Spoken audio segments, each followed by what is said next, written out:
এর কথা শুনলে হাসি তো ঠিকই পাবে। দেখতে থাকুন লাস্ট পর্যন্ত। চেহারা দিন দিন যে সুন্দর হইবানছে, মাঝে মাঝে পোলারাই বিয়ার প্রস্তাব দেওয়ালাই মেয়ের কথা বাদই দিলাম। যাই হোক, এতদিন বলে আসছিলাম কারণ মেয়েরা যদি কিডন্যাপ করে নিয়ে যায় সুন্দর কি পাও গেছি নাকি। যাই হোক, আজকে কইছি যে আহি পরে আমি আবার গরিব মানুষ, কোনো জায়গায় যাওয়া আসা করলে ওই লোকাল বাসে যাওয়ার লাগে। পরে কি করুন, লোকাল বাস উঠছি যে সিট খালি আছে। ওমা, আবার দেখে একটা সিটে সুন্দরী মেয়া বসে। ও মেয়ার যে কুতকুতি চাহনি, ওইটা দেখে আমার তো অনেক কুতকুতি শুরু হয়ে গেল। কইছে যে দেখি একটু ট্রাই করে যদি পটে। পরে মনে করেন মেয়ের পাশাপাশি যে সিট খালি আসা, ওই সিটে যায় বইয়া পরে আমি করি কি, মেয়ের দিকে একবারে শাহরুখ খানের মতো রোমান্টিক নজরে তাকাই। মেয়া খালি আমার দিকে কেমন কেমন করে জানি চাই।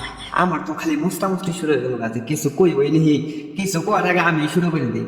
পরে আমি কইয়া দিলাম যে এক্সকিউজ মি, একটা কথা বলি। পরে ভাই ঠিক আছে বলেন। আমি কইলাম কেমনে যে কই, আবার যদি রাগ করেন। পরে কইছে না রাগ করুন না, বলেন সমস্যা নাই। পরে আমি কইলাম যে আপনার আম্মুকে একটা ধন্যবাদ দিন তো। পরে ভাই আজব, আপনি কি আমাকে চিনেন বা আমার আম্মুকে চিনেন যে ধন্যবাদ দেব? আমি বলছি চিনি না, তবে এত সুন্দর একটা মেয়ে জন্ম দিছে, সে কি একটা ধন্যবাদ পাওয়ার যোগ্য না? আপনি একটা পারে ধন্যবাদ দিয়ে দিয়ে মেয়া মুস্কি মুস্কি হাসি দিচ্ছে। ওই হাসি দেখে তো আমি মনে করেন একবারে ফুটে ফুটে খাইছে গেলাম না। পরে আমি কইলাম আচ্ছা, আপনি এইভাবে লোকাল বাসে যাওয়া আসা করেন কেন? পরে ভাই কেন লোকাল বাসে কি যাওয়া আসা করা যাবে না? আমি বলছি করা যাবে, তবে এত সুন্দর একটা মায়া আপনি এইভাবে বাসে উঠছেন, গাড়ির ড্রাইভারের যদি নজর আপনার দিকে যায়, সে তো রাস্তায় অ্যাক্সিডেন্ট করবে। পরে সব দোষ হইব আপনার। মেয়ে তো মনে করেন আমার কথা শুনে একবারে খাইছে মাইসা গেলই গে। পরে আমি কইছি যে দেখেন আমি কিন্তু সিঙ্গেল, আর সিঙ্গেল থাকতে ভালো লাগে না, খালি কামড়াই। আপনারা কি মনে করছেন আমি বেহের মতো ওই মেয়ের কাছে নাম্বার চাবো? আরে হো নাম্বার নিব না, এত সুন্দর একটা মেয়া ক্রাশ খাইছি। যাই হোক, মেয়ের লগে আরো কতক্ষণ কথাবার্তা কইলাম, পাম টাম দিলাম, কারণ বর্তমান যুগের মেয়েরা যে ছেঁচড়া ছেঁচড়া, খালি পাম দিলেই ফুলে। কে বলি নাম্বারটা চামু, ওম নেই মেয়ে কয় কি, কয় আমি আইসা করছি এখন আমি নামবো।